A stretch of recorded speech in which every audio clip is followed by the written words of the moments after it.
Hans Jónsson fæddur og uppalinn á Akureyri í stórum systkinahóp hjá einstæðri móður. Honum var gefið nafnið Hólmfríður við fæðingu en lifir nú sem Hans eftir að hafa undirgengist kynleiðréttingarferli. Við hittum Hans yfir kaffibolla og spurðum hann út í ferlið og lífið í dag en við byrjuðum á æskunni. Var Hólmfríður strákastelpa? Svolítið, já. Skemmtilega að príla í trjám heldur en að dúllast eitthvað. Ég hef aldrei verið neitt rosalega kvenlegur. Ég hef heldur ekki verið neinn svona óbáslega karlmannleg típa heldur. Fór í íþróttirnar að vissu leyti, fylgir hæðinni þegar maður er orðinn svona hávaxinn, þá handbolta, körfubolta. Þannig að ég fór í körfubolta, komst að þeirri niðurstöðu ég ekki nægilega nógu grimmur til þess að spila með stelpunum. Þannig að ég bara verið bókaormur og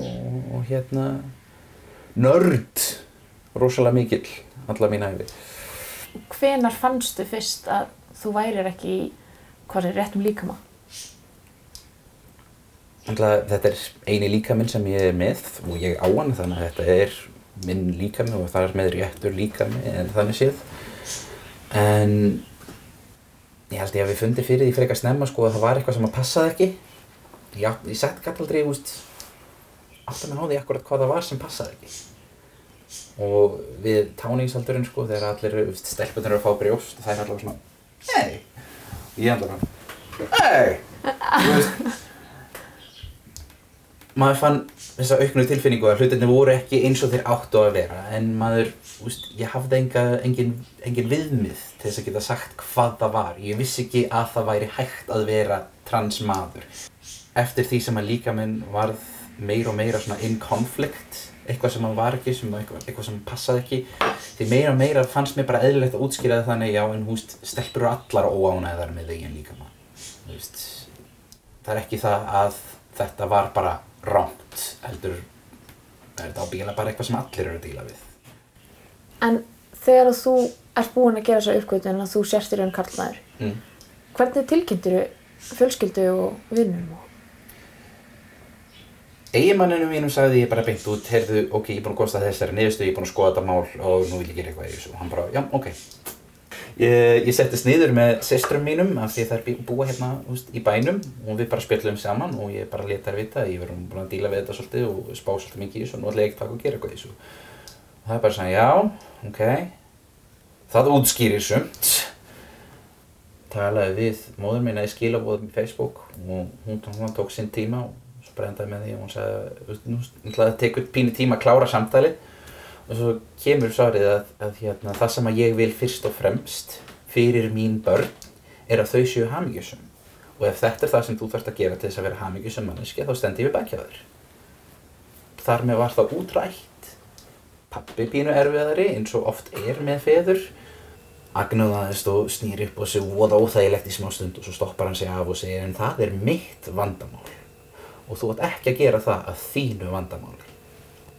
Þannig að þrátt fyrir að þetta voru hlutir sem foreldrar mínir skildu ekkert endilega, þá fekk ég í raun og veru bestu mögulegu viðbrögð. En þú segir eiginmaðurinn, þú hefur verið giftur.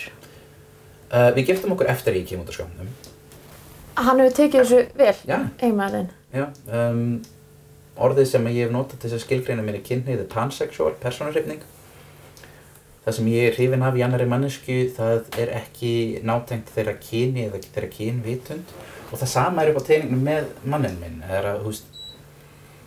Við verum ástfangnir af manneskjur. Umbúðirnar, þær skipta ekki miklu máli. Nú átt þú barn. Yep. Hún kallaði þig væntanlega mömmu fram að því að þú... Hún kallaði mig mömmu þangað til að hún ákveður annað. Það hennar kól, Ég ætla ekki að hætta að vera mamma hennar. Hún kallar þig ennþá mömmu? Já. Ok. En það fullorðna fólki á pínlítið erfitt með það, eftir ákveðinn aldur þá eins og fólk bara svona já, en hvernig virkar það? Nei, það virkar bara, hún bara segir mamma og ég segi bara já. Já.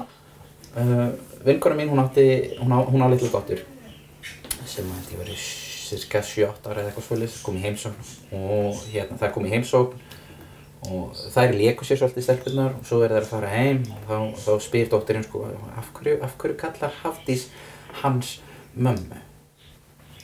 þá segir mamma hennar sko, hann var einu sinni sko stelpa, þannig hann eiginlega mamma hennar Hafdísar. Ok, segir barnið, ekki málið. Okay.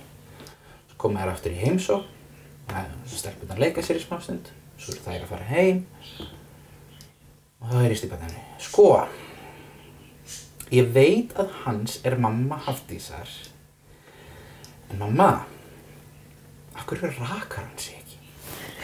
Mömmur ekki með skegg. Börnin þau taka þessu bara eins og þeir. Þau geta mikla þetta fyrir sér, þau þurfa ekki að skilja hvernig hlutirnir gerðust alveg alla leiðina, þau taka þessu bara eins og þeir. Hans hefur verið virkur meðlimur í samtökum Hinsegin Norðurlands í nokkur ár, en slíkur félagsskapur honum og mörgum öðrum á svæðinu afskaplega mikilvægur. Að finna það að maður ekki í minnihluta skiptir máli. Jafnvel þótt að maður í minnihluta, að finna það að maður getur sest niður með fólki sem samskonar vitleysingar. Og þetta líka það sem gerir það fólkum verkum að maður blandar með öðru fólki sem hefur svipað áhugamál, sem hugsar eins og maður gerir, talar sama tungumál. Við tölum öll íslensku, en það hvernig við beitum henni, hvernig við tölum við hvert annað mismunandi. Við tölum ekki öll sama tungumál. Þetta eiginlega öllum nauðsynlegt að finna að maður ekki einn. Finna það að maður ekki, one of a kind. Þótt að maður viti það alveg, það engir tveir eins. Finna það að maður ekki í svo litla minnihluta að maður sitji upp með, a minority of one. Það mikilvægt. Basically í framtíðinni það sem ég sé möguleikinn á að búa til pláss fyrir hinsegin fólk einfaldlega að vera til. Því þegar við erum komin á þann stað að hinsegin fólk einfaldlega bara til og við þurfum ekki sérstaklega að taka um það. Þá hættum við að þurfa að taka svona viðtal, við hættum að þurfa að fara með fræðslur í skóla, hættum við að þurfa að slást það bara basic human réttindi fólks. Réttindi fólks til eigin líkama, réttindi fólks til sjálfs ákvörðunar. Þetta verður ekki eitthvað umdeilt eða eitthvað sem við þurfum að ræða.